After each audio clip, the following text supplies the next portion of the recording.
బుక్కావాని తయంలో చచ్చిన ఈగలు పడితే అది కంపు కొట్టిద్ది అన్నట్టుగా కొంచెము బుద్ధిహీనత ఉంటే అది జ్ఞానాన్ని ఘనతను తేలగొట్టును అని త్రాసులో అంట 10 కేజీలు ఘనత 10 కేజీల జ్ఞానం పెట్టి ఒక పక్క త్రాసులో. త్రాసు అంటే తెలుసమ్మా? త్రాసుపాం కాదు, తక్కెట. త్రాసు అన్నాగా నేను త్రాసుపాం అనుకుంటాను, అందుకని అమ్మ తక్కెట. ఓకే, తక్కెడలో ఒక పక్క 10 కేజీల జ్ఞానం 10 కేజీల ఘనత పెట్టి ఒక 50 గ్రాములు బుద్ధిహీనత పెడితే చాలంట. ఇటు పక్క బుద్ధిహీనత ఎంత? 50 గ్రాములు. జ్ఞానం ఎంత? 10 కేజీలు. ఘనత ఎంత? 10 కేజీలు. ఈ రెండు 20 కేజీలు, 50 గ్రాములు. ఇప్పుడు ఏది దేని తేలగొట్టిద్ది? ఇప్పుడు ఇదిగో నా ఎడమ చేతిలోనేమో 50 గ్రాముల బుద్ధిహీనత ఉందండి, నా కుడి చేతిలోనేమో మొత్తం 20 కేజీల జ్ఞానము ఘనత రెండు ఉన్నాయి. 20 కేజీలు బరువు ఎక్కువ, 50 గ్రాములు బరువు ఎక్కువ? అబ్బాయి అందరూ చెప్పండి. అప్పుడు ఈ వెయిట్ దెబ్బకి, ఈ కుడి చేతిలో ఉన్న జ్ఞానము ఘనత వెయిట్ దెబ్బకి బుద్ధిహీనత తేలిపోవాలి, అవునా? కానీ బుద్ధిహీనత అట్ట కాదంట. 20 కేజీలు కాదు, 100 కేజీలు వేసిన ఇది జ్ఞానము ఘనత, ఇటుపక్క 50 గ్రాముల బుద్ధిహీనత అట్ట వేయికి తలికే ఇది లేచిద్దంట పైకి. అంటే బుద్ధిహీనత అనే దాని యొక్క వెయిట్ అంత. ఏమన్నా అర్థమైందా మీకు? ఏది బరువు ఎక్కువ అంటే బుద్ధిహీనతే బరువు ఎక్కువ. దీన్ని ఇంకో రకంగా చెప్పాలంటే, ఒక మనిషి తన జీవిత కాలంలో ఎంతో మంచిగా జ్ఞానంగా చక్కగా బతికి మంచి పేరును ఘనతను సంపాదించి కూడా తన బ్రతుకు మొత్తంలో ఒక్క బుద్ధిహీనమైన పని చేశాడు అనుకో, ఏం బతికినా ఇదిగో ఎంత చేసినా ఎంత ఘనత పొందినా అదొక్కటి చేయకపోతే బాగుండేది.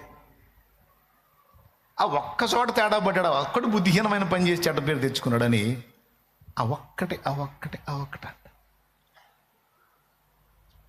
కర్చీఫ్ మొత్తం తెల్లగా ఉండొచ్చు, మొత్తం తెల్లగా ఉండొచ్చు, కానీ మధ్యలో పెన్నుతో ఒక చిన్న డాటు పెట్టాను అనుకో, అప్పుడు మీకేం కనపడిద్ది? ఈ తెల్లని కర్చీఫ్కి మధ్యలో చుక్క పెట్టాను అనుకో పెన్నుతో, ఏం కనపడిద్ది? చుక్క కనపడిద్దా? చూద్దాం అసలు మీకేం కనపడిద్దా. ఇప్పుడేం కనపడుతుంది? పెద్దగా చెప్పండి. ఇప్పుడు ఏం కనపడుతుంది? చూసారా, చుక్క కనపడుతుంది అన్నారు, చుట్టూ తెలుపు కనపడలేదా? చుట్టూ తెలుపు కనపడలేదా? కనపడట్లేదా? డ్యామేజ్ చేసింది అన్నమాట.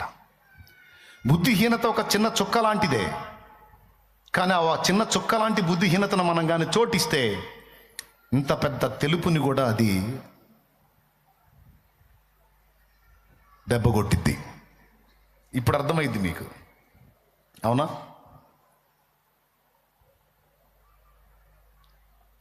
ఇక ఎన్నన్నా చెప్పు, అంతా బాగానే ఉంది, కానీ అలా ఒక్కటేనండి. ఇప్పుడు దావీదు గొప్పోడే కాదంటల్లా, మరి బత్షెబా అంటాడు. సంసోను గొప్పోడేనండి కాదంటల్లా, మరి దెలీలా అంటాడు. ఏమన్నా అర్థమైందని చెప్పింది? చంపాడండి, గాడిద దవడ ఎముకతో 1000 మందిని చంపాడు కాదని అంటల్లా. సింహాన్ని చీల్చాడు కాదంటల్లా. 300 నక్కలను ఒక్క రాత్రిలో పట్టుకున్నాడు కాదంటల్లా. ఫిలిస్తీన్లు 30 తిప్పలు పెట్టి 30 చెరువులు నీళ్లు దాగించాడు కాదంటల్లా, మరి తెలియలే అంటాడు. దావీదు సింహాన్ని చీల్చాడు, ఎలుగుబంటిని చీల్చాడు, సౌలుని గెలిచాడు, లేకపోతే గొల్యాతును కొట్టాడు.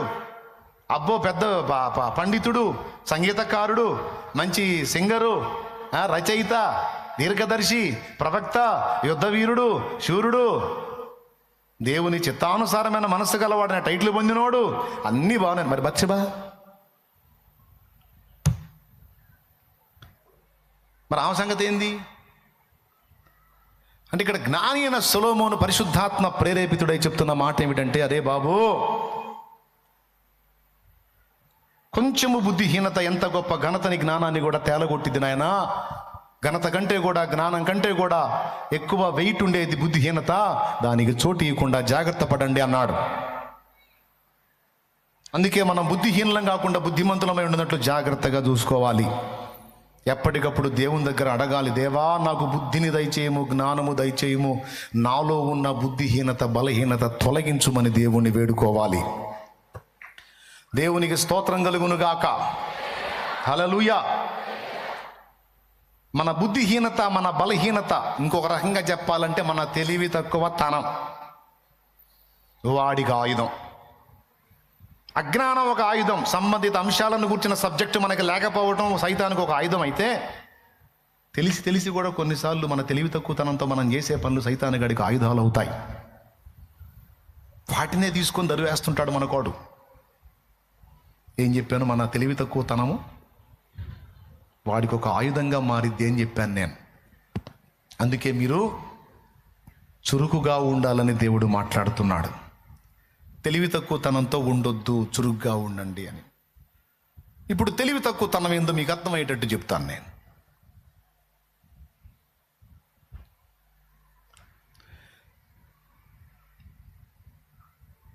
సైతాను గాడికి మన మీద అధికారం ఇచ్చాడా, లేకపోతే మనకి సైతాను మీద అధికారం ఇచ్చాడా? సరిగ్గా చెప్పాలి మీరు. డౌట్ లేదుగా? ఎక్కడుంది బైబిల్లో? మీరు అందరూ చెప్పారు మనకు సైతాను మీద అధికారం ఇచ్చాడు కానీ వాడికి మన మీద అధికారము లేదు అని చెప్పేశారు మీరు. అది ఎక్కడుంది అంటే మీరు కరెక్ట్గానే చెప్పారు. బైబిల్లో అనేక చోట్ల వాడి మీద, వాడి శక్తుల మీద, వాడి దయ్యాల మీద మనకు అధికారం ఇచ్చాడు. ఆ అధికారం ఎప్పుడు వచ్చింది, ఎలా వచ్చిందంటే మనం మారు మనసు పొంది బాప్తిస్మం పొంది ఆయనను నమ్మి ఎప్పుడైతే ఆయనకి చెందిన వారం అయ్యామో అప్పుడు మనం దేవుని కుమారులము కుమార్తెలముగా గుర్తించబడ్డాం. అప్పుడు దైవ కుమారుడుకున్న అధికారము మనకు కూడా అనుగ్రహించబడింది. నమ్మిన వారి వలన ఈ సూచక్రియలు కనబడదని మార్కు సువార్త 16వ అధ్యాయం 17వ వచనంలో నా నామమున దయ్యములను వెళ్ళగొట్టుదురు అన్నాడు. దయ్యాలు మిమ్మల్ని వెళ్ళగొడతాయి అన్నాడా?